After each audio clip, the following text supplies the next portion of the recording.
పిఠాపురం చేస్తారు అన్న ప్రచారంతో YCP alert అయింది. పిఠాపురం నుంచి బలమైన అభ్యర్థిని బరిలోకి దించే యోచనలో వైసీపీ ఉంది. ప్రస్తుతం పిఠాపురం కోఆర్డినేటర్ గా ఉన్న ఎంపీ వంగాగీతను తాడేపల్లికి పిలిపించారు. ఇక పిఠాపురం నుంచి ముద్రగడ ఫ్యామిలీలో ఎవరో ఒకరిని బరిలోకి దింపితే ఎలా ఉంటుందని వైసీపీ ఆలోచిస్తున్నట్టుగా తెలుస్తోంది. వంగాగీతను కాకినాడ పార్లమెంటు పరిధిలోనే మరో అసెంబ్లీ స్థానానికి పంపాలన్న ప్రతిపాదనను కూడా వైసీపీ పెద్దలు పరిశీలిస్తున్నట్టుగా తెలుస్తోంది.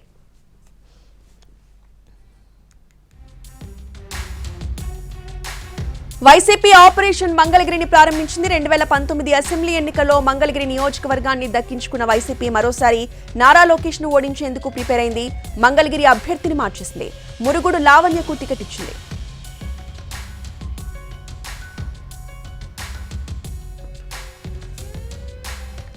ఎన్నికల్లో గెలిపే లక్ష్యంగా అధికార వైసీపీ తీవ్ర కసరత్తు చేస్తోంది. నియోజకవర్గాల అభ్యర్థులను ఎప్పటికప్పుడు మార్పులు చేర్పులు చేస్తోంది. ఈ నేపథ్యంలో వైసీపీ 9వ జాబితాను విడుదల చేసింది.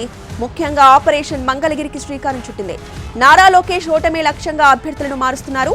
ఆర్కే రాజీనామా చేసిన తర్వాత ఆ స్థానంలో నియోజకవర్గ సమన్వయకర్తగా గంజి చిరంజీవి నియమించారు.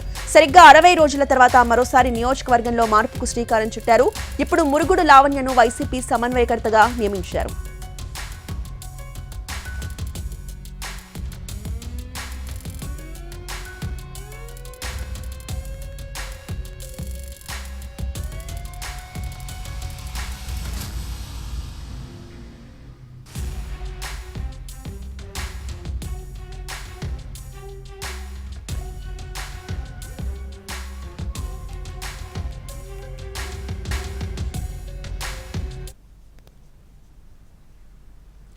వైసీపీ ఆపరేషన్ మంగళగిరిని ప్రారంభించింది. 2019 అసెంబ్లీ ఎన్నికల్లో మంగళగిరి నియోజకవర్గాన్ని దక్కించుకున్న వైసీపీ మరోసారి నారా లోకేష్ ను ఓడించేందుకు ప్రిపేర్ అయింది. ఇదే అంశంపై పూర్తి అప్డేట్స్ ని మా ప్రతినిధి రాఘవేంద్ర అందిస్తారు.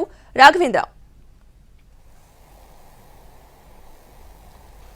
రోజా అసెంబ్లీ ఎన్నికలకు వైఎస్ఆర్ కాంగ్రెస్ పార్టీ సిద్ధమవుతుంది. ఇప్పటికే 9 జాబితాలు విడుదల చేసింది. 67 నియోజకవర్గాలకు కొత్తగా అభ్యర్థులను కూడా ప్రకటించింది. లోక్సభ నియోజకవర్గాలకు సంబంధించి 14 మంది అభ్యర్థులను కూడా ప్రకటించింది. దాదాపు సిట్టింగ్లందరినీ కూడా పక్కన పెట్టి దాదాపు 30 మందికి పైగా సిట్టింగ్లందరినీ కూడా పక్కన పెట్టింది. ప్రధానంగా గెలిచే అభ్యర్థులనే బరిలోకి దింపాలన్న ఆలోచనతో వైఎస్ఆర్ కాంగ్రెస్ పార్టీ ఉంది. అందులో భాగంగానే మార్పులు చేర్పులు కూడా చేస్తుంది. డిసెంబర్ 3వ వారం నుంచి అభ్యర్థులను ఖరారు చేస్తూ వస్తుంది వైఎస్ఆర్ పార్టీ. ఎప్పటికప్పుడు నియోజకవర్గాల్లో అభ్యర్థులను ఖరారు చేసిన తర్వాత గ్రౌండ్ లెవెల్లో ఎలా ఉంటుందన్న అంశానికి సంబంధించి పలుమార్లు సర్వేలు కూడా చేసింది. ఒకవేళ సర్వేల్లో పెద్దగా పురోగతి లేనట్లయితే అభ్యర్థులను మార్చేందుకు కూడా వెనుకాడలేదు. అందులో భాగంగానే మంగళగిరి నియోజకవర్గానికి సంబంధించి గతంలో ఆర్కే రాజీనామా చేసిన తర్వాత గంజి చిరంజీవిని ఇన్ఛార్జిగా నియమించింది. అప్పటి నుంచి కూడా ఆ నియోజకవర్గంలో పరిస్థితులు ఏ విధంగా ఉన్నాయి, వైఎస్ఆర్ కాంగ్రెస్ పార్టీ ఏ స్థాయిలో ఇంప్రూవ్ అవుతుందన్న అంశానికి సంబంధించి ఎప్పటికప్పుడు నివేదికలు తెప్పించుకుంది. అయితే పెద్దగా గంజి చిరంజీవి కనుక అభ్యర్థిగా ఉంటే గెలిచే అవకాశం లేదన్న నివేదికలు పార్టీకి కూడా వచ్చాయి. ఈ నేపథ్యంలో కొత్త అభ్యర్థిని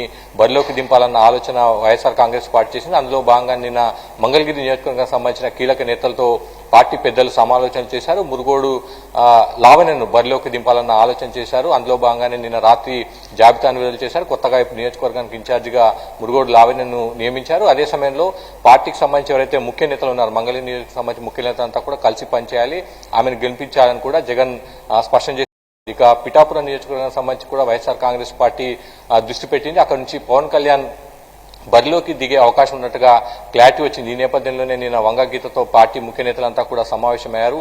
ఆమె పోటీ చేసి బలమైన అభ్యర్థిగా ఉంటుందా లేదన్న అంశానికి సంబంధించి నివేదికలు కూడా తెప్పించుకుంటాం. ఒకవేళ అక్కడ నుంచి పవన్ కళ్యాణ్ కనుక బరిలోకి దిగితే కొత్త అభ్యర్థిని దింపాలా లేకపోతే వంగాగీతనే కొనసాగించాలన్న అంశానికి సంబంధించి కూడా పార్టీ కసరత్తు మొదలుపెట్టినట్టు తెలుస్తుంది. మొత్తం మీద మాత్రం గెలిచే అవకాశం ఉన్న అభ్యర్థుల్ని కొనసాగించేందుకు అధికారికంగా జాబితాలో వాళ్ళ పేర్లు ఉండే అవకాశం కనిపిస్తుంది. ఒకవేళ నెగిటివ్ కనుక సర్వేలో రిజల్ట్ వచ్చినట్లయితే వాళ్ళని తప్పించేందుకు వైఎస్ఆర్ కాంగ్రెస్ పార్టీ మొగ్గు చూపుతున్న పరిస్థితి కనిపిస్తుంది. రోజా.